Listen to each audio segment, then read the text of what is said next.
ఇంకోటి ఏంటంటే ఇప్పటికే పాకిస్తాన్ విపత్కర పరిస్థితిలోకి ఎదుర్కొంటుంది. ఏ విధంగా ట్రంప్ దాని మీద ఒత్తిడి చేస్తున్నాడు, ఇరాన్ మీద అటాక్ చేయండి అని. ఇరాన్ మీద అటాక్ చేయండి, డైరెక్ట్ అటాక్ చేస్తే చాలా ప్రమాదం దాన్ని. కాబట్టి ఏదో సౌదీ అరేబియాని రక్షించుకున్నట్టు అక్కడికి వెళ్ళి దోకోవడం అనమాట. దాని ద్వారా సౌదీ అరేబియా మీద వచ్చే మిసైల్స్ని అది ఆపడానికి ట్రై చేయడం.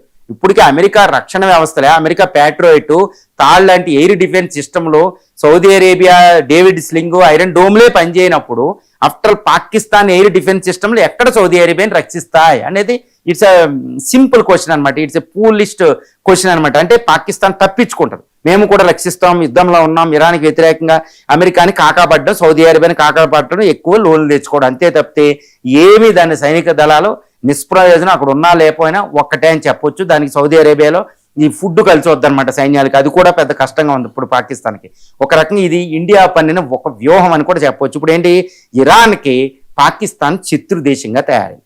ఇరాన్ ఇప్పుడు బలిసిస్తాన్ లిబరేషన్ ఆర్మీకి సహాయం చేస్తుంది, తాలిబాన్కి సహాయం చేస్తుంది. అంటే ఏంటి, ఇండియా వ్యూహం ఏంటంటే ఇండియా పాకిస్తాన్ చుట్టూరు అంటే 3,300 కిలోమీటర్లు ఇటు పక్కన ఇండియా ఉంది, 2,650 కిలోమీటర్ల దగ్గర జోరాన్ లైన్ వెంబడి ఆఫ్ఘనిస్తాన్ ఉంది తాలిబాన్, ఇటు ఇంకొక 1000 కిలోమీటర్లు ఇరాన్ బోర్డర్ వెంబడి ఇరాన్ రెడీగా ఉంది. అంటే పాకిస్తాన్ చుట్టూరా మనం శత్రు దేశాన్ని క్రియేట్ చేసాం. ఇంకా పాకిస్తాన్ సపోర్ట్ చేసేది లేదు. అంటే ఇండియాతో యుద్ధం చేయడం పాకిస్తాన్కి ఇక అసంభవం. పూర్తి శత్రువుల్ని అక్కడ తయారు చేసి పెట్టాం. ఇది ఒక ఇండియా అద్భుతమైన వ్యూహం.